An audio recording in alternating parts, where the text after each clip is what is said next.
Hey guys, I just figured I'd make a little video to answer some questions that I keep getting. Yeah, let me start. A lot of you ask how I sink my shells and what I use and what kind of steel. So basically, I have these lids. They're for the 55-gallon drum. They're like $10, you see. They have a little like rubber thing in there. And here's my barrel. It's got some cases of water in there. It's a little crunched. But yeah, basically, you put the lid on the barrel, and you put this ring around it, and then you tighten the ring, and then it's secure, and then you can sink it with whatever hammer you want. I typically use a rubber dead blow hammer or a big sledgehammer. It doesn't really matter. It's pretty much preference. A lot of you have also asked what my tuning ring looks like, and I actually use the same ring that I use to secure the lid on the barrel.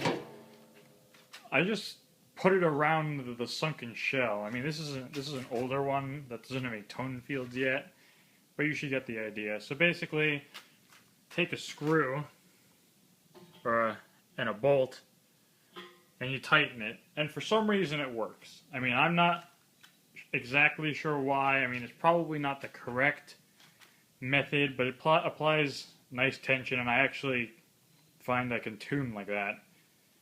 And it's definitely cheaper than buying a tuning ring.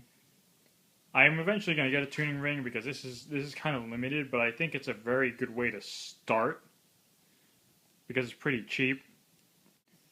I also get a lot of questions about dimples, and the way I make mine is I use these PVC links, and you can buy them at Home Depot or I think any other hardware store. And I used to use circular dimples, and then I got a little more educated and realized that they have to be oval. So this one's circular right now, and I'll show you how I go about making them ovals, or at least the simplest way without having to heat them, because I think that's a bit of a hassle. So I've got this clamp here, and I fit it in the clamp, and I cut this piece off of a metal dowel earlier. I had measured it, and you'll see what I'm going to do. So basically, I'm going to tighten this. This is a little awkward with one hand. Until it's the right shape that the dowel can fit inside of it. Just a little more.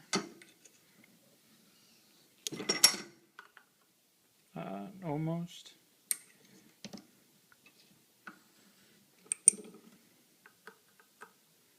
There we go. And once you reach that size, you want to stuff it in as hard or as far as you can.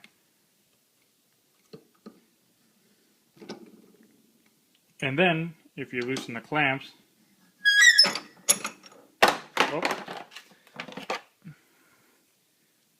you'll have a nice oval shape.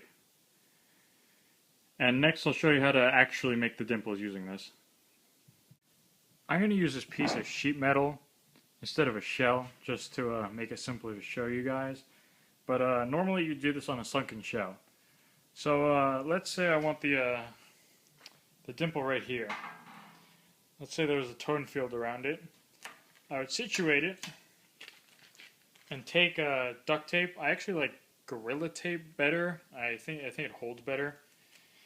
Basically what you want to do is keep it still and tape it down as hard as you can. You go through a lot of tape, but it's definitely worth it.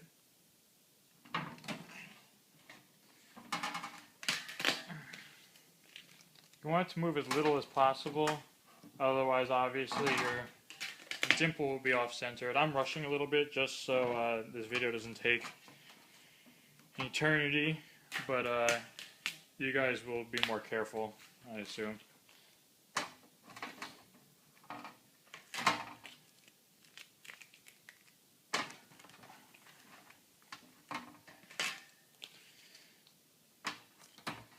And now that it's secure and not moving, we're ready to hammer.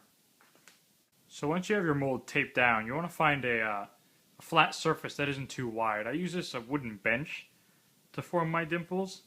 So you take the mold taped to it, and you lean it down on the whatever surface that you're hammering on.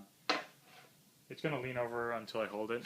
And then you're going to get your teardrop hammer. This is what I use. And it's actually really nice. I bought this on harborfreight.com, and it's the best one I've found yet for this job. And then you're going to need your headphones. So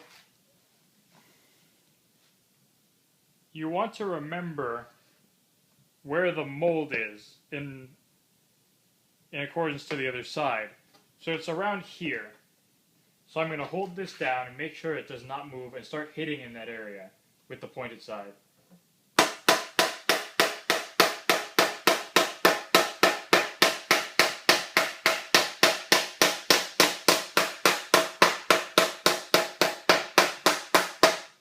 As you can see a dimple forming. I use the pointed side to kind of make an outline of it and go around the edge.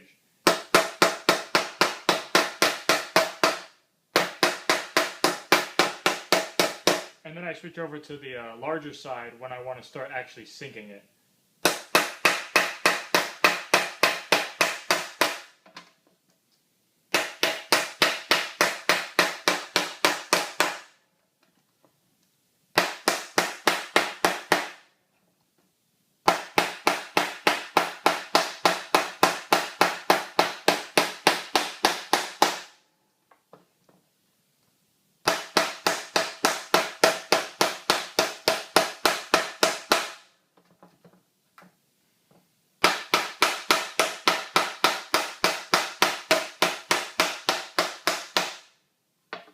And basically that's it. You got your dimple.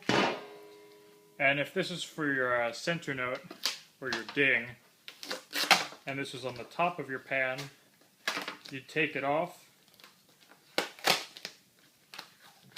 lot of tape.